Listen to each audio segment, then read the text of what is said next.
Hello students, आज हम NCERT कक्षा 7 की वसंत बुक की कठपुतली नामक कविता को पढ़ रहे हैं। कठपुतली के रचयिता भवानी प्रसाद मिश्र हैं। कठपुतली के माध्यम से व्यक्ति के पराधीनता को दर्शाते हुए उसके अंदर व्याप्त स्वतंत्रता की भावना को वर्णित करते हुए भवानी प्रसाद जी ने ये कविता लिखी है। उसमें कठपुतली के माध्यम से क्या बताते हैं, चलिए उसको हम पढ़ते हैं और समझते हैं। कठपुतली गुस्से से उबली, बोली ये धागे क्यों है मेरे पीछे आगे, इन्हें तोड़ दो मुझे मेरे पाँव पर छोड़ दो। सुनकर बोली और कठपुतलियाँ कि हाँ बहुत दिन हुए हमें अपने मन के छंद छुए। मगर पहली कठपुतली सोचने लगी, ये कैसी इच्छा मेरे मन में जगी। कठपुतली आपने देखी होगी, वो धागों से बंधी होती है और जिस तरह उसका नचाने वाला नचाता है वह उसी प्रकार नाचती है।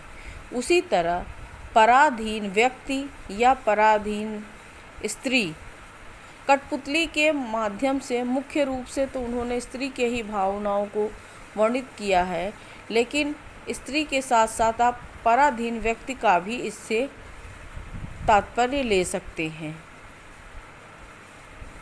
कहते हैं कि बंधन में पड़ी हुई कठपुतली, कवि बता रहा है कि बंधन में पड़ी हुई कठपुतली दूसरों के इच्छानुसार कार्य करते करते, बंधन में रहते रहते वो थक चुकी है। वो गुस्से से आक्रोशित होती है और स्वतंत्र होना चाहती है।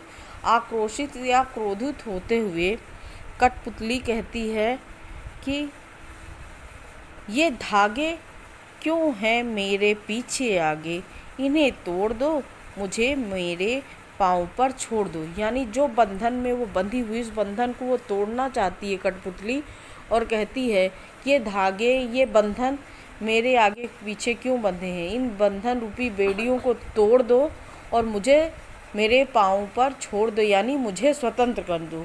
इन बंधन से मुझे छोड़ दो और मुझे स्वतंत्र कर दो, मैं स्वतंत्र होना चाहती हूँ। जब पहली कठपुतली स्वतंत्रता की भावना का आवेशपूर्ण वर्णन करती है या आवेशपूर्ण होकर स्वतंत्रता मांगती है, तो उसके साथ साथ और जो कठपुतलियाँ होती हैं वे भी उसका समर्थन करती हैं और कहती हैं कि सुनकर बोली और कठपुतलियाँ कि हाँ बहुत दिन हुए हमें अपने मन के छंद छुए।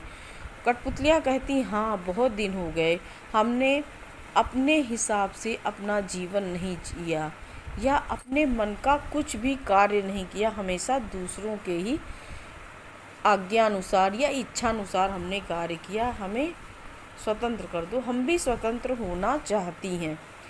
जब और कठपुतलियाँ पहली कठपुतली का समर्थन करती हैं तो पहली कठपुतली असमंजस में पड़ जाती है और उसका वर्णन करते हुए कवि कहते हैं, मगर पहली कठपुतली सोचने लगी, ये कैसी इच्छा मेरे मन में जगी। जब और कठपुतलियाँ उसका समर्थन करती हैं तो पहली कठपुतली सोच में पड़ जाती है कि ये अजीब सी इच्छा मेरे मन में क्यों जगी है, या इस इच्छा को मैं कैसे फलीभूत कर पाऊँ जिसमें मेरे साथ साथ औरों का भी कल्याण है। वो आवेश में कोई निर्णय नहीं लेना चाहती। जब देखती है कि उसका समर्थन और भी कठपुतलियाँ कर रही हैं तो वो आवेश में काम नहीं करना चाहती है, वो सूझबूझ के साथ एक ठोस कदम उठाना चाहती है, इसलिए वो सोच में पड़ जाती है। आशा करती हूँ कि आपको ये कविता और उसका भावार्थ समझ में आया होगा।